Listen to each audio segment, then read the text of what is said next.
जय श्री कृष्ण दोस्तों, life style with God में आपका स्वागत है। दोस्तों, आज हम बात करने वाले हैं शरद पूर्णिमा की, जो कि 9 अक्टूबर दिन रविवार को पड़ रही है। इस दिन विशेष रूप से भगवान विष्णु और माँ लक्ष्मी जी की पूजा की जाती है। धार्मिक मान्यता है कि अगर इस दिन माँ लक्ष्मी जी की विधि विधान से पूजा कर ली जाए तो हमें स्थिर लक्ष्मी की प्राप्ति होती है। माँ लक्ष्मी बहुत चंचल हैं, वो कभी भी एक स्थान पर नहीं टिकती। इसलिए हम अगर माँ लक्ष्मी जी की विष्णु भगवान के साथ पूजा करें तो वह हमारे घर में स्थायी निवास करती हैं। तो आज मैं आपको ऐसा ही एक उपाय बताऊंगी जिससे माँ लक्ष्मी जी आपके घर में स्थायी निवास करेंगी। ये पूजा मैंने अपने गुरुजी से सीखी है। इसे करने के बाद आपके घर में कभी भी धन की कोई कमी नहीं हो सकती। वो कहते हैं ना कि धन आता है चला जाता है, तो आज के बाद आपको ऐसी कोई समस्या नहीं होगी। तो चलिए वीडियो शुरू करते हैं। दोस्तों, साल की 12 पूर्णिमाओं में शरद पूर्णिमा ही एक ऐसी पूर्णिमा है जो तन, मन और धन तीनों के लिए सर्वश्रेष्ठ मानी गई है। इस पूर्णिमा पर चंद्रमा की किरणों से अमृत की वर्षा होती है। वहीं देवी महालक्ष्मी भी अपने भक्तों को धन धान्य से परिपूर्ण करती हैं। दरअसल शरद पूर्णिमा का एक नाम कोजागरी पूर्णिमा भी है, यानी कि लक्ष्मी जी पूछती हैं कि कौन कौन जाग रहा है। इसलिए इस दिन हम जितना अधिक से अधिक भगवान का नाम लेते हैं उतना ही हमारे सुख में वृद्धि होती है। शरद पूर्णिमा की रात जो भी उपाय, पूजा पाठ या साधना की जाती है वह बहुत जल्द फलदायी हो जाती है। माँ लक्ष्मी जी स्वयं ऐसे साधक के ऊपर कृपा करती हैं। केवल शरद पूर्णिमा को ही चंद्रमा अपनी 16 कलाओं से परिपूर्ण होता है और पृथ्वी के सबसे ज्यादा करीब होता है। चंद्रमा को मन का देवता कहा जाता है, इसलिए उनकी शीतलता से हमारा मन भी शीतल हो जाता है। शरद पूर्णिमा वाले दिन ही भगवान श्री कृष्ण ने ब्रज में महारास रचाया था। महारास का अर्थ है श्री कृष्ण में समाहित होना, अर्थात मोक्ष को प्राप्त कर लेना। इस महारास में गोपियों के रूप में स्वयं शिव भी सम्मिलित हुए थे, इसलिए उनको गोपेश्वर महादेव भी कहा जाता है। इसी पूर्णिमा के दिन माँ लक्ष्मी जी समुद्र से प्रकट हुई थी, इसलिए इस पूर्णिमा को उनके जन्म दिवस के रूप में भी मनाया जाता है। अगर आप दरिद्रता, दुख और परेशानियों से मुक्ति पाना चाहते हैं तो इस दिन माँ लक्ष्मी जी की विशेष पूजा करके आप उनकी कृपा प्राप्त कर सकते हैं। आइए जानते हैं इस दिन आप कौन सा उपाय करके माँ लक्ष्मी की कृपा प्राप्त कर सकते हैं। इस उपाय के लिए आपको 3-4 चीजों की जरूरत पड़ेगी। एक तो आपको चाहिए कमल का फूल जो कि खिला हुआ ना हो, यानी कि कली चाहिए आपको, और एक तांबे का लोटा चाहिए, गाय का शुद्ध देसी घी चाहिए और एक जटा वाला नारियल। इस उपाय को आप शरद पूर्णिमा वाले दिन कर सकते हैं, दीपावली वाले दिन कर सकते हैं, या फिर किसी भी शुक्रवार वाले दिन इस उपाय को किया जा सकता है। शरद पूर्णिमा की रात आप शुद्ध होकर माँ लक्ष्मी जी के सामने बैठ जाइए और एक शुद्ध देसी घी का दीपक प्रज्वलित कर लीजिए। आप देखिए दीपक थोड़ा सा बड़ा हो तो अच्छा है, क्योंकि आप जब मंदिर जाएंगे तो जब आप लौट कर आए तो वो दीपक आपको जलता मिले। आप माँ लक्ष्मी जी के सामने आसन बिछाकर बैठ जाइए। लोटे में देसी घी भर लीजिए गाय का। उसके बाद जो आपके पास कमल की कली है वो आप देसी घी में गाड़ दीजिए। डंडी लंबी होगी तो आप तोड़ लीजिएगा और वो देसी घी में गाड़ दीजिए। उसके बाद माँ लक्ष्मी जी को नारियल समर्पित कीजिए। समर्पित करने के बाद आपको वहीं बैठकर कनक धारा स्तोत्र का पाठ करना है। जी हाँ दोस्तों, कनक धारा स्तोत्र का पाठ करना है।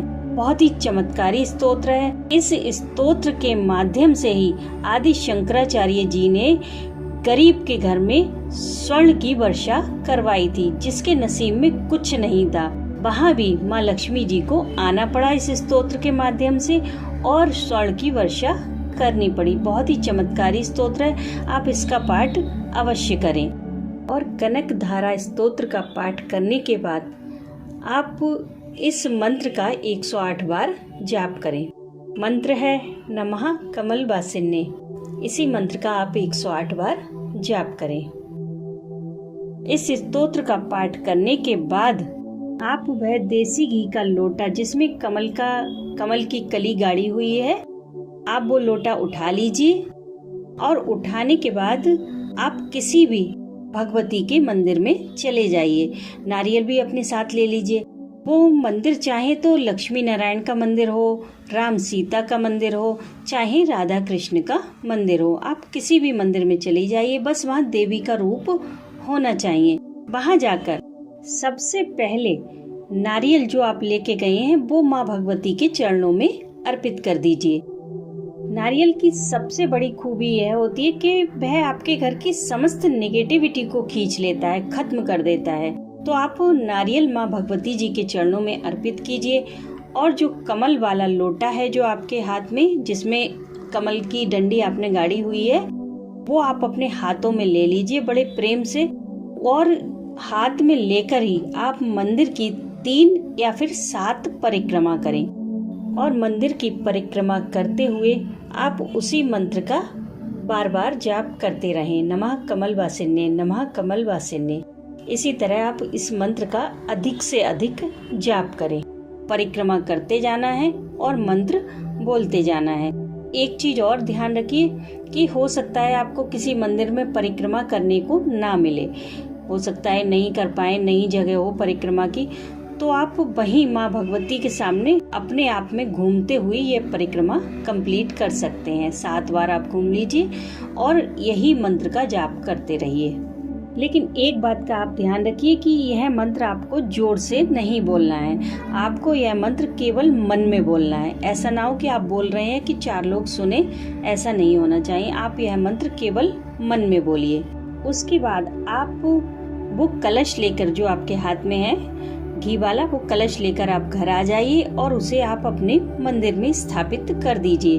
रात में आप इसी मंत्र का अधिक से अधिक जाप करें, नमः कमल वासिन्ने। ऐसा नहीं है कि आपको माँ लक्ष्मी जी के सामने बैठकर ही जाप करना है, आप कहीं भी इसका जाप कर सकते हैं, चलते फिरते, उठते बैठते।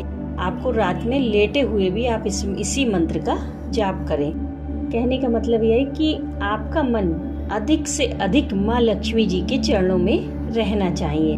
रात में भी अगर आपकी किसी भी समय आँख खुले तो आप इसी मंत्र का जाप करें।